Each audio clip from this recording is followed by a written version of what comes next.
بەناوی خۆی گەورە میهرەبان ئەمڕۆ لە ئیدارەی سەربەخۆی سۆران پێشوازیمان لە ڕێزدار کاکرێبەر وەزیری ناوەخۆی هەرێمی کوردستان کرد ئامانج لەو سەردانی جەنابیان بۆ ئیدارەی سەربەخۆی سۆران ڕاگەیاندنی بە قەزاکردنی سیدەکان و دەست بەکاربوونی قایمقامەتی قەزای ناوەندی سۆران و هەروەها یاریدەدەری جێگیری سەرپەرشتیاری ئیدارەی سەربەخۆی سۆرانیش لە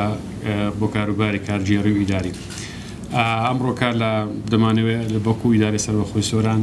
لێرەوە سپاسی پاڵپشتی جەنابی وەزیری ناوەخۆ بکەین بۆ ئیدارەی سەربەخۆی سۆران و ئەمڕۆکە دوای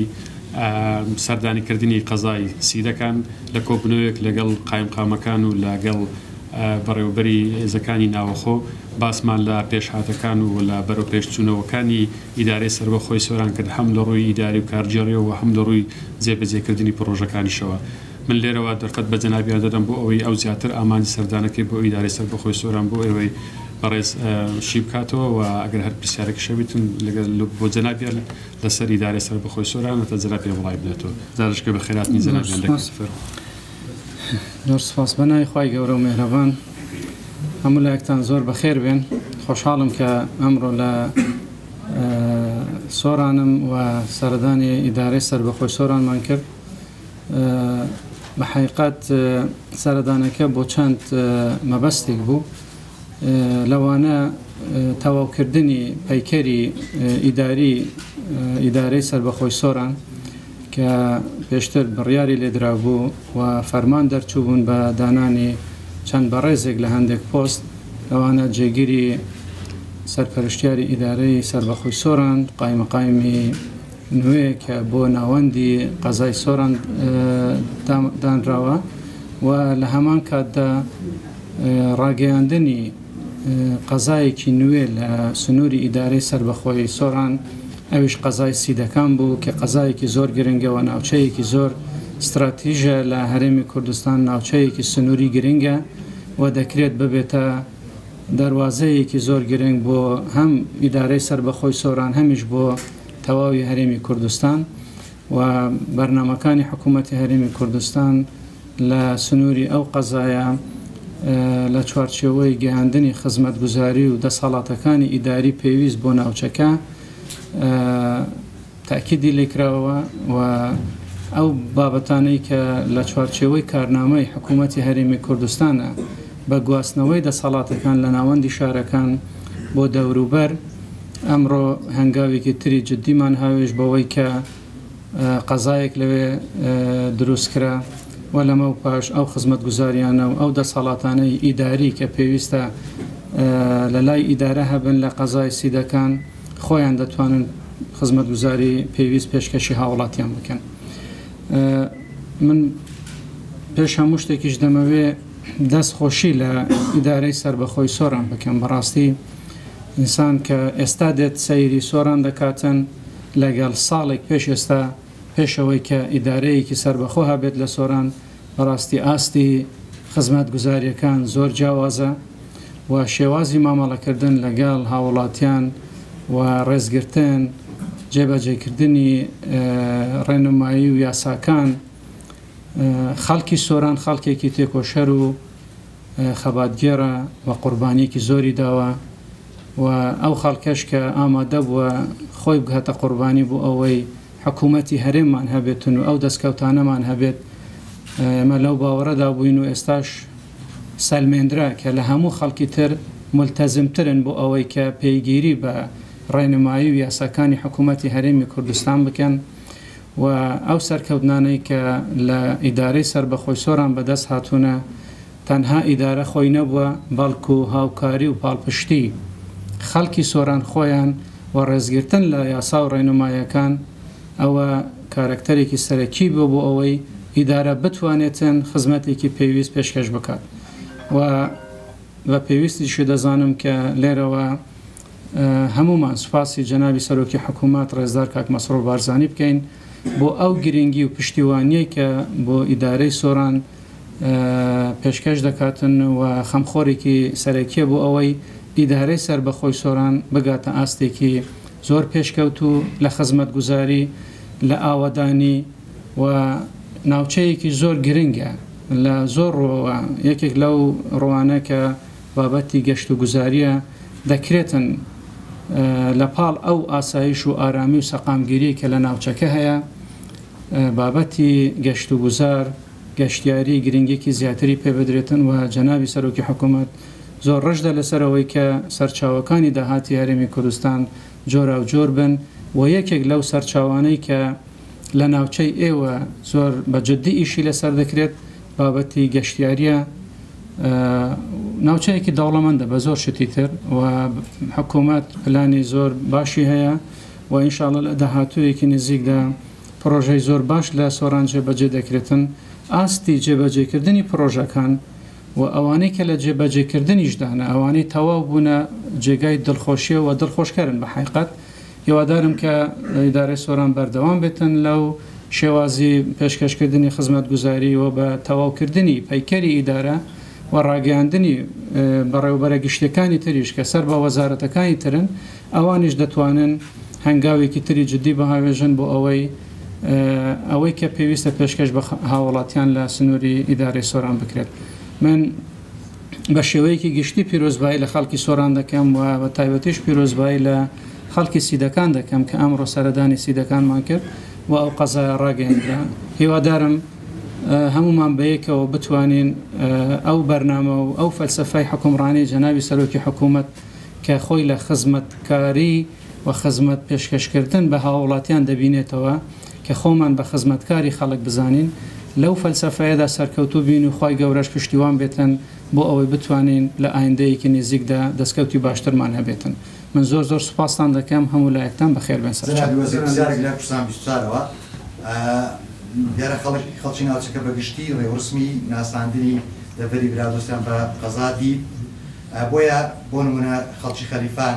خەڵکی بەرزێوە پرسیارەوە دەکەن ئایا بەڕاستی پلانی حکوومەت هەیە کە خەلیفانش بکرێتە قەزا بەرزێوە بۆ نمونە بکرێتە ناحیەک لە ناحیەکانی ڕواندز دۆڵی ئاکۆیان هەموو شوێنانە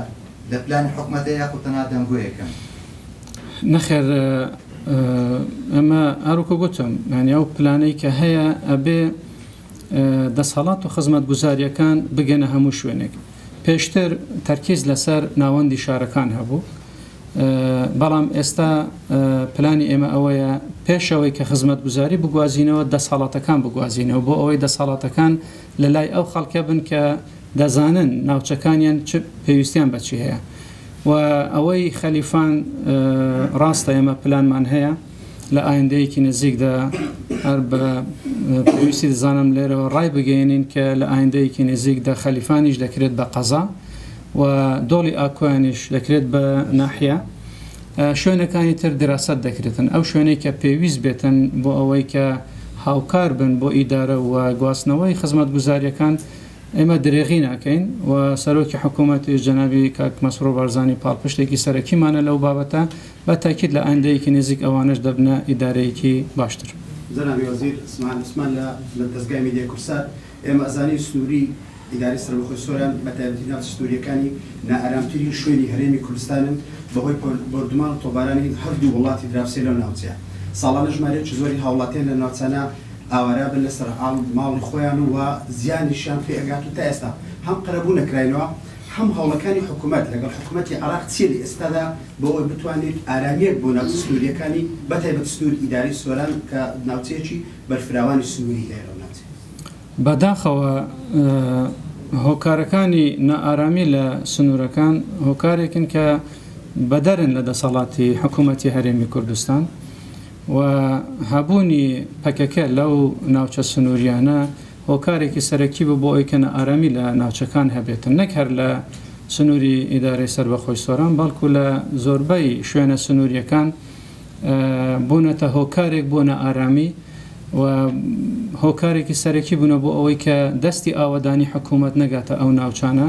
و لە هەمان کاتدا ژمارەیەکی زۆر لە لادێ و دەهاتەکانی ئێمە لەو شوێنانە چۆڵ بکرێن و خەڵک بێبەش بکرێتن لە خێر و بێری ئەو ناوچانە و ئەو دەهاتانە. ئێمە لە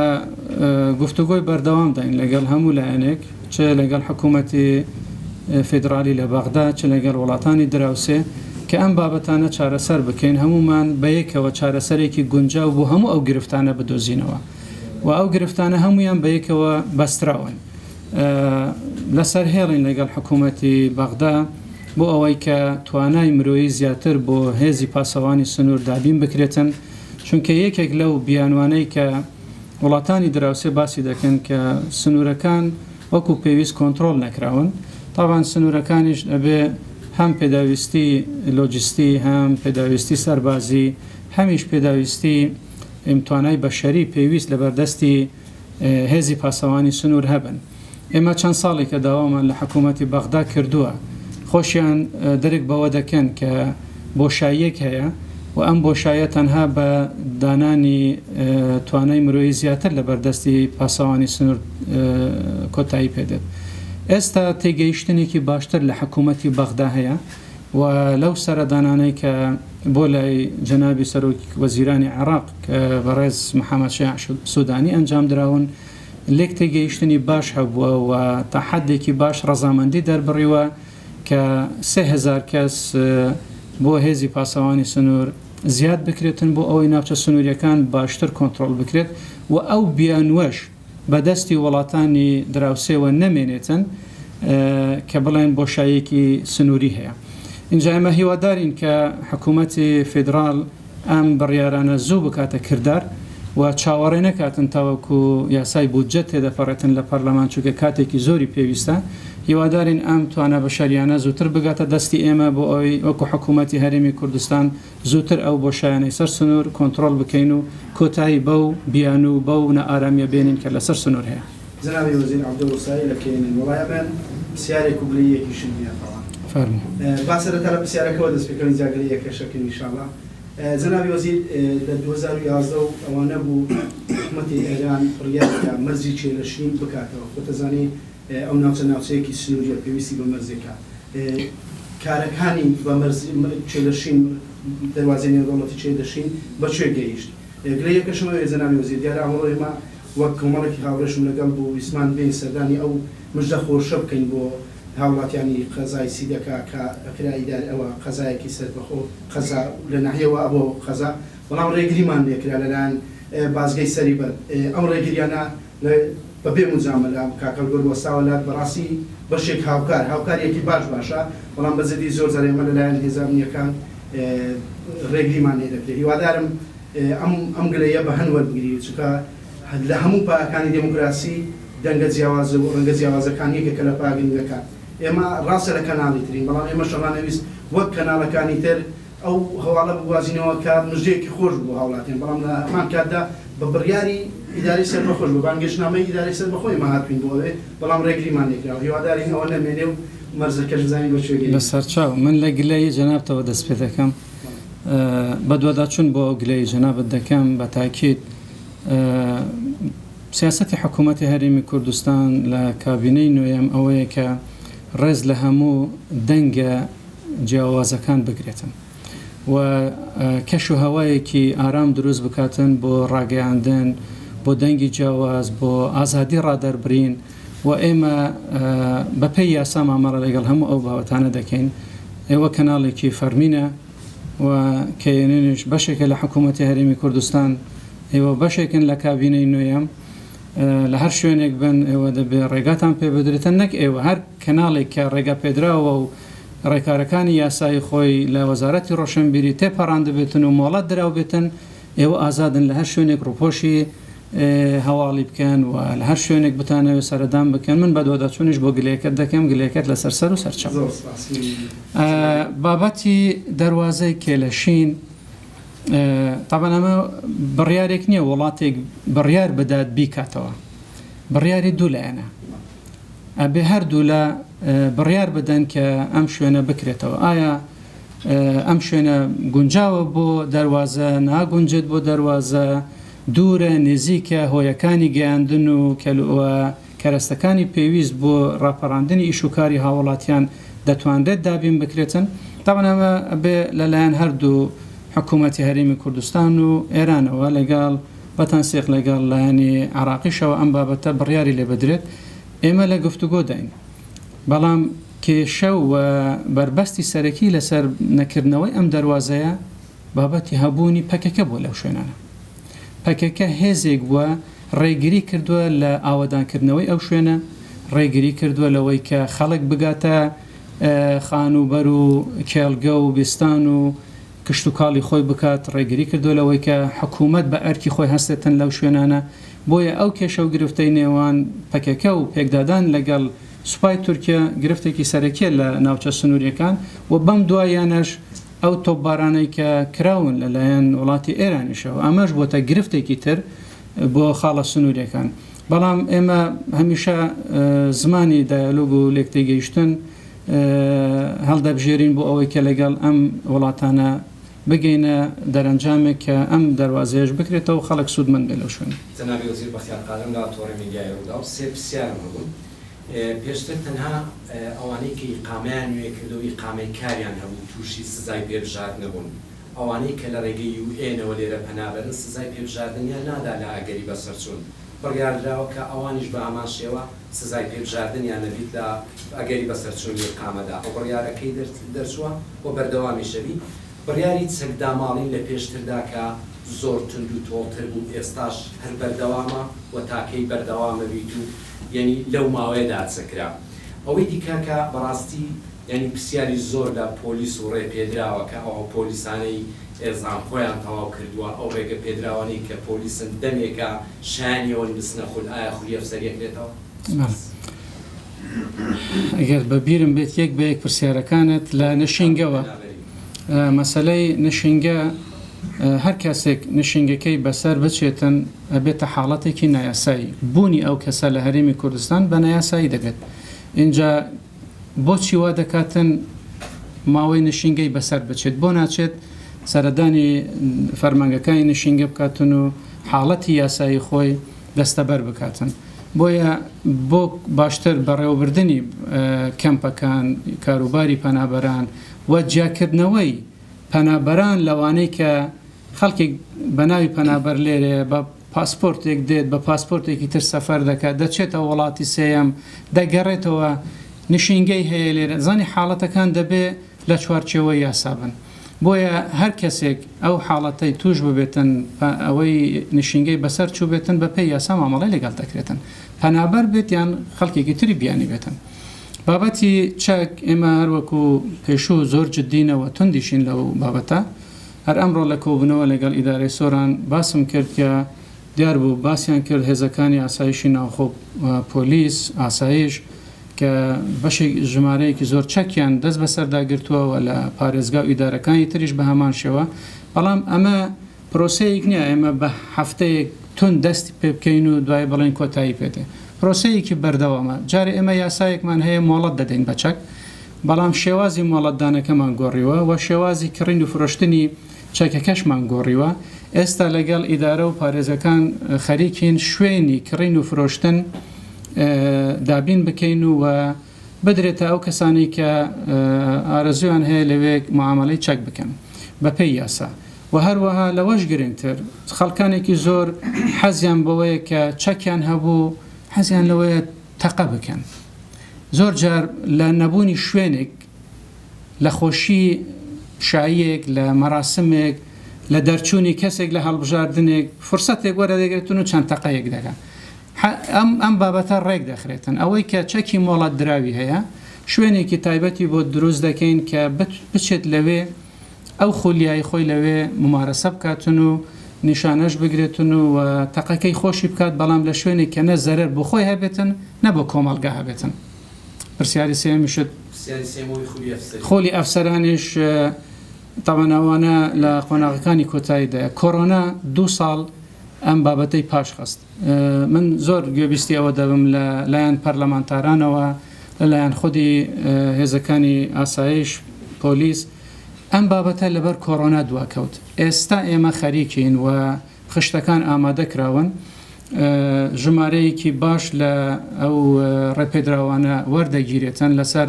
هەندێک پلەبەندی دیارکراون و ژمارەیەکی باشی بەرچاومان بۆ ئافرەت داناوە. لە پلانی پێشوو 250 بۆ ئەکادیمیای هەولێر بوو، 250 بۆ ئەکادیمیای سلێمانی بوو. ئێستا کردومانەتە بە 600 لەوە دووسەتی بۆ ئافرەت دادەنرێتن ڕێژەیەکی باش ئەوانی تریش بۆ پیاوان دەبێتن ئینشاءڵڵا لە ئایندەیەکی نزیکدا لە ساڵی نوێ ئەم بابەتە دەکەوتە سەر جێبەجێکردن و کۆتایی پێدەێت. فەرهاد محەممەد لەگەڵی کوردستان وەکو دەبین لە سنووری دارسڵان و تونندێکی زۆری بێسەرتا هەن حکوومەتی کوردستان چی لە وەزارەت ئەمە بەس لە ئیدارەی سۆران نییە لە ڕاپەڕێنیشە لە هەندێک شوێنی تریشە ئێمە ئێستا لێژنەیەکمان دروست کردووە بۆ ئەوەی کە دراستتی ئەمە بکەن چۆن ئەم بابەتە چارەسەر بکرێتن کە لە حاڵەتێکی وە نایاسایی ببنە حاڵەتێکی یاسایی و بکەونە بەر ڕێنماییەکانی پۆلیسی هاتوچۆ بتوانین لە کاتی کە سەرپێچێک دەکەن سزا بدرێن.